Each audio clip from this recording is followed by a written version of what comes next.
Hey guys, good evening. This is Dufour from George Komure. I'm sending out this small little video to support parents who unfortunately can't join us for back to school night. So let's go ahead and begin. So my name is Dufour. I've been teaching for 12 years. You'll see from my experience I have a variety of primary, intermediate teaching experience.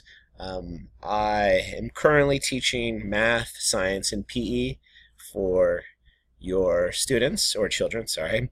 I have 3 children of my own. I live in Mountain House, and in my spare time, I enjoy getting outdoors and spending time with family. So let's talk about a little about my education. I knew I wanted to become a elementary school teacher. I got a liberal studies degree, went to Fresno State for my teaching credential, acquired my administrative credential from a university, and am currently teaching at George Komure. Hopefully one day I will be in a situation where I can lead a school. Our block schedule is a little new to me. Some of the middle schools that I've taught at, usually periods are about an hour long. This site utilizes a block schedule. There's some benefits to that. Students do not waste as much time transitioning to and from classes. There is unfortunately some wasted time when kids are unpacking and packing. An hour and 30 minutes ensures that we're going to get a lot of work done. Teachers don't feel rushed, but at the same time, to expect students to stay focused and independent for a large chunk of time is a lot to ask from them. They've never had to stay in a seat for this amount of time. So I try to mix things up. Love to incorporate technology. We get up, we group up, and there are some challenges keeping kids well behaved when doing that. PE, as you can imagine, hour and 30 minutes of aerobic conditioning is pretty tough. We begin with some stretching.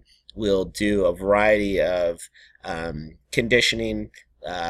Could vary from walking to stations. As a PE teacher, I try to guide my students in small group training and then allow them to walk laps to build up their conditioning.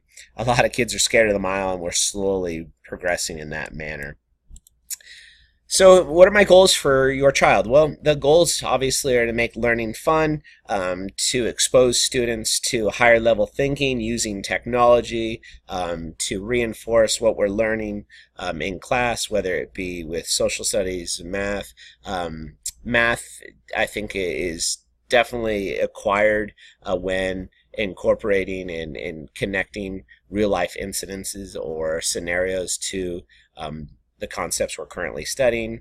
History, with the huge amount of tutorials and videos on YouTube and webinars, we can actually almost go on virtual field trips.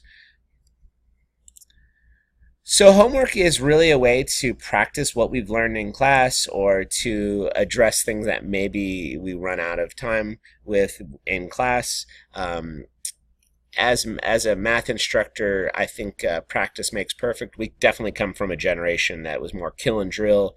Now I see kids not spending as much time on math, but also practicing and showing their skill set in a variety of ways. For example, with projects and other activities, which I think sometimes are beneficial. If your child is absent, you'll see that Khan Academy is probably one of the most useful tools to guide your students, or sorry, I keep saying students, your children, in learning material that maybe they missed.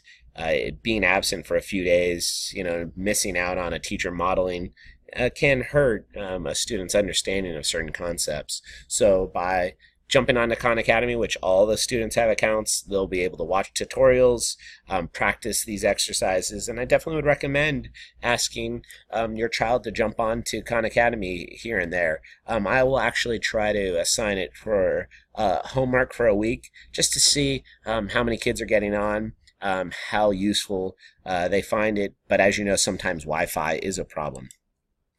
Our grading scale is very similar to high schools and universities. one of the things that I try to do is ensure that anything that is turned in will not receive less than a D. I do not give out zeros. The reason why is because I find that students who get a few zeros will just throw in the towel and give up. What I'd like to do is just reinforce that we want kids to do as much as they can, show as much work as they can, regardless of whether their answer product is correct. It's all about work ethic and can continually strive.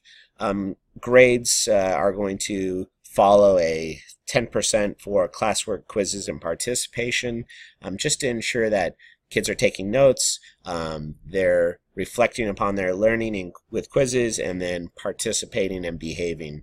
So yeah, you can see 30% if you do not have the work ethic that we expect from you in class. I mean, automatically you're shooting for a C, which, you know, average students tend to display great note-taking, work ethic, participation, and it should reflect highly on their grade.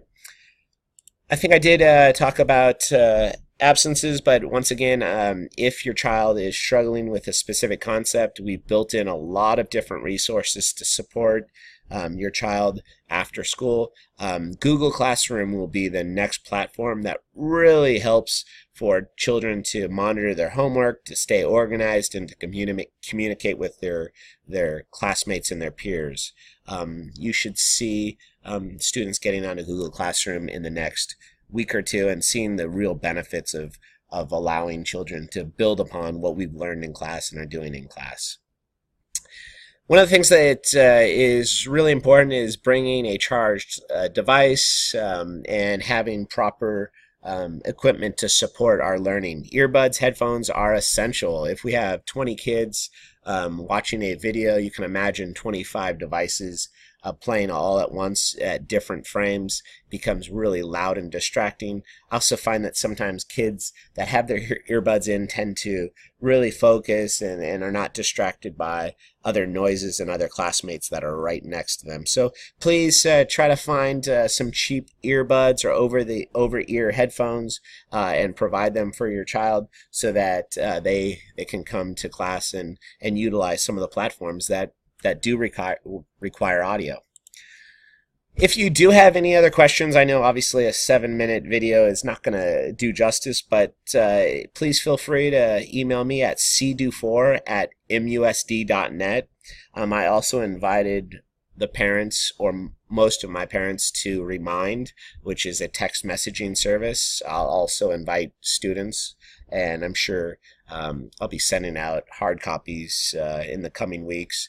Feel free to text me at 925-922-7522. I answer my email in the mornings and in the afternoon. Unfortunately, throughout the day, it's just really hard to even open up the email at times. So once again, it's going to be an amazing year, and thank you for your time. And please stop by at back to school night to say hello. And if not, hopefully this video will allow you to gain some insight into what your child experiences from day to day. Have a good one. Bye, guys.